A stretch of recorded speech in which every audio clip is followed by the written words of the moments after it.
Welcome friends, welcome to my YouTube channel. दोस्तों, मैं अजय कुमार आपका स्वागत करता हूं मेरी रैपिडेक्स इंग्लिश बुक के 22वें लेसन में। तो चलिए शुरू करते हैं।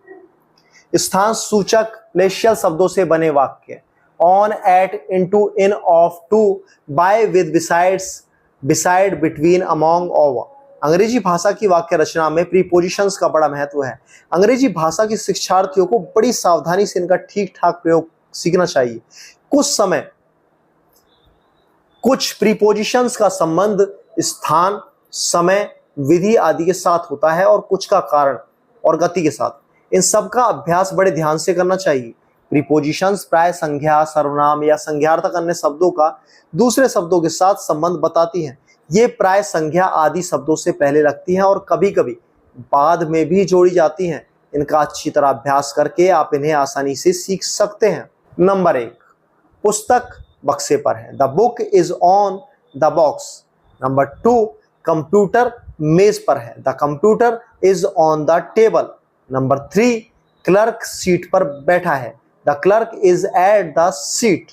नंबर 4, दरवाजे पर हरा पेंट है। There is green paint on the door. Number 5, पिताजी दरवाजे पर खड़े हैं। Father is standing at the door. Number 6, मैं आपको घर पर मिलूंगा। I will see you at home. Number 7, Neha कमरे में आ रही है। Neha is coming into the room. Number 8, Rishabh और रीचा दोनों कमरे में है। ऋषभ और रीचा दोनों कमरे में है। Rishabh and Richa both are in the room. Number 9, मैं गिलास में थोड़ा सा और पानी डालूंगा। I will pour some more water into the glass. Number 10, लोग नदी में स्नान करते हैं। People bath in the river. Number 11, हम बेंच पर बैठते हैं किंतु पिताजी आराम कुर्सी पर बैठते हैं। We sit on the bench but father sits in the arm chair. Number 12, आप मेज पर क्यों नहीं बैठते? Why don't you sit at the table. Number 13, floppy को कंप्यूटर में डाल दो। Feed the floppy into the computer. Feed the floppy into the computer. Number 14, वह अपने मकान के अंदर गया। He went into his house. Number 15, पत्र कुरियर द्वारा भेजा गया। The letter was sent by courier.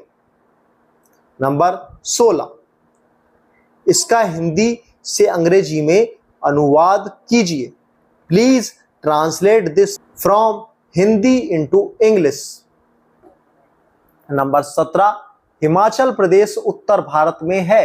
Himachal Pradesh is in northern India. Number 18, Nepal Bharat के उत्तर की ओर है। Nepal is to the north of India. Number 19, किसी व्यक्ति को उसके कपड़ों से मत जानो। डोंट जज a person by his clothes. Number 20, मैंने दूध से बोतल भरी। I filled the bottle with milk. Number 21, बाघ शिकारी द्वारा मारा गया। बाघ शिकारी ने मारा। The tiger was killed by the Hunter. Number 22, वह अपने भाई के पास खड़ा हुआ। He stood beside his brother. Number 23, मैं हॉकी के अलावा फुटबॉल खेलता हूं। I play football besides hockey. Number 24, मिठाई को कीर्ति और सौरभ के बीच बांट दो। Divide the sweets between Kirti and Saurabh. Number 25, Shimla पहाड़ों के बीच स्थित है। Shimla is situated amongst the mountains. Number 26, वह सिद्धांत प्रिय व्यक्ति है। He is a man of principles. Number 27, Yamuna नदी पर पुल है। There is a bridge over the Yamuna river. Number 28, गेंद को दीवार से ऊपर फेंको। Throw the ball over the wall. Number 29, पक्षी पुल के ऊपर उड़ रहे हैं। Birds are flying over the bridge. Number 30, नावे पुल के ऊपर उड़ रहे हैं। नंबर 29, पक्षी पुल के ऊपर उड़ रहे हैं। Birds are flying over the bridge. Number 30, नावे पुल के नीचे हैं। Boats are under the bridge. Boats are under the bridge. Number 31, Amar Raj और विकास के बीच में खड़ा है। Amar is standing between Raj and Vikas. Number 32, Ram Sita से आगे है, सीता जी राम के पीछे खड़ी हैं। Ram is in front of Sita ji standing behind him. Number 33, हम दुविधा में हैं, पैसा मेरी जेब में है। We are in confusion, the money is in my pocket. मछलियां समुद्र में हैं, अंदर कौन है? Fishes are in the sea, who is inside. याद रखें, remember. Number 1, at, on, in, with, by आदि प्रीपोजिशंस का प्रयोग प्राय स्थानवाची, प्लेशियल और कालवाची टेम्पोरल शब्दों के रूप में होता है।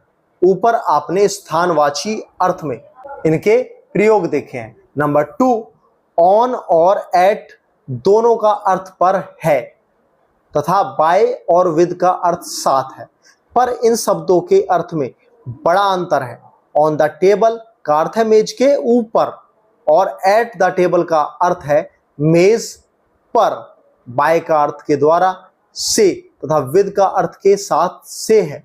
नंबर 3, बिटवीन दो व्यक्तियों या वस्तुओं के लिए आता है।